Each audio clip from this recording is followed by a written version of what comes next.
What is up, YouTube? Welcome to another video. Today I'm going to be showing you on a live client how to draw on tribal.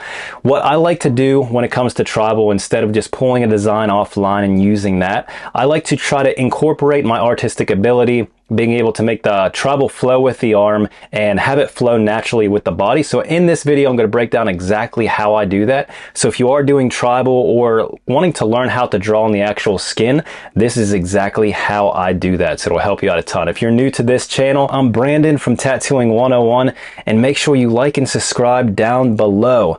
Now, let's get into the fun stuff, showing you how to draw on a tattoo.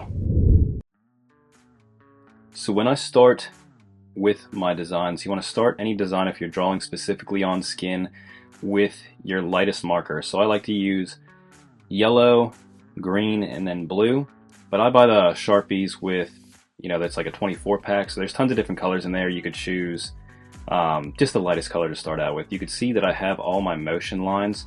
I really want, even if it is tribal, I still want it to flow with the body, go with the muscles that are there.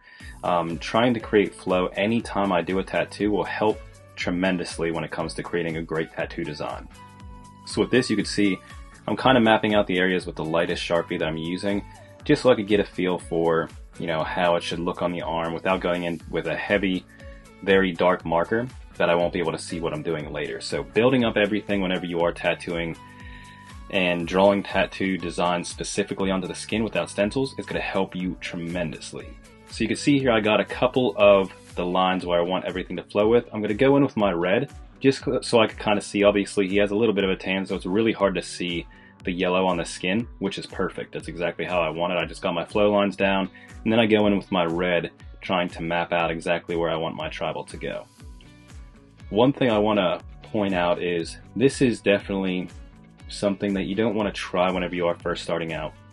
Knowing exactly where your needles are with your machine and following a line that's a lot thicker than the actual line that you're using is really hard to do. It's something that I kind of had to learn. We didn't have a stencil machine.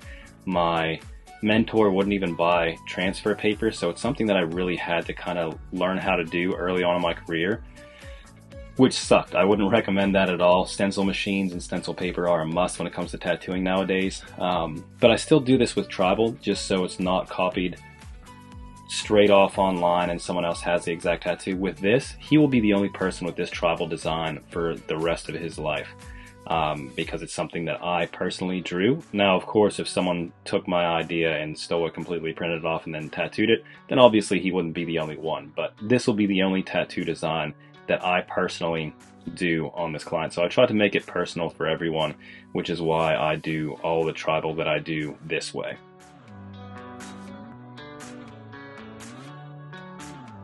You can see I'm going through here, mapping everything. I don't want any very clean lines here. I'm just being super loose, trying to get a view of how I want everything to flow, mapping out my lines and getting everything ready for my final marker and getting ready to tattoo as well.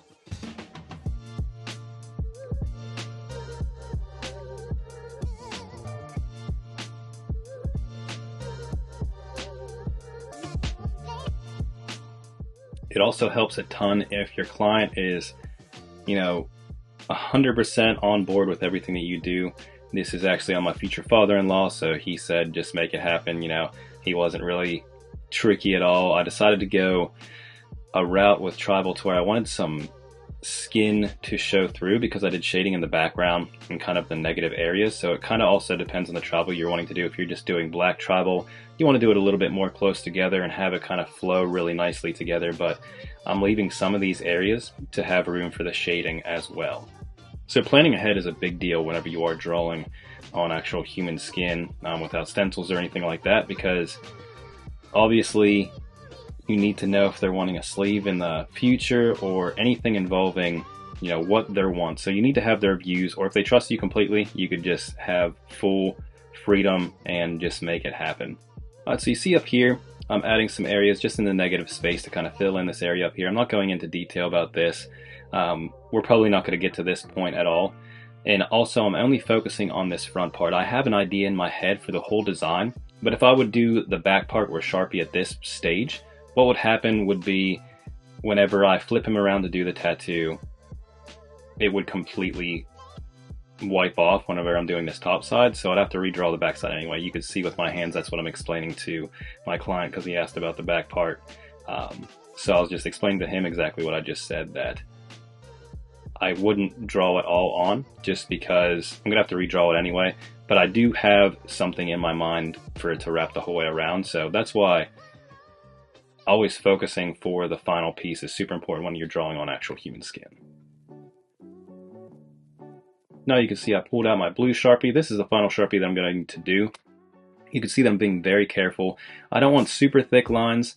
I want everything nice and crisp so I could see exactly what I'm doing with my tattoo, exactly like a stencil. You want everything to be on point as best as you can. Another thing is, when I'm done with this tattoo, what I'm going to do is throw away these Sharpies. I do not reuse Sharpies on any design that I do. Obviously, I shaved him, so even if there was just a little bit of blood on the skin, you know, just throw away Sharpies. They're fairly cheap. You could get them, and if you're doing a tattoo to where you're drawing on the skin, obviously you're getting paid for it.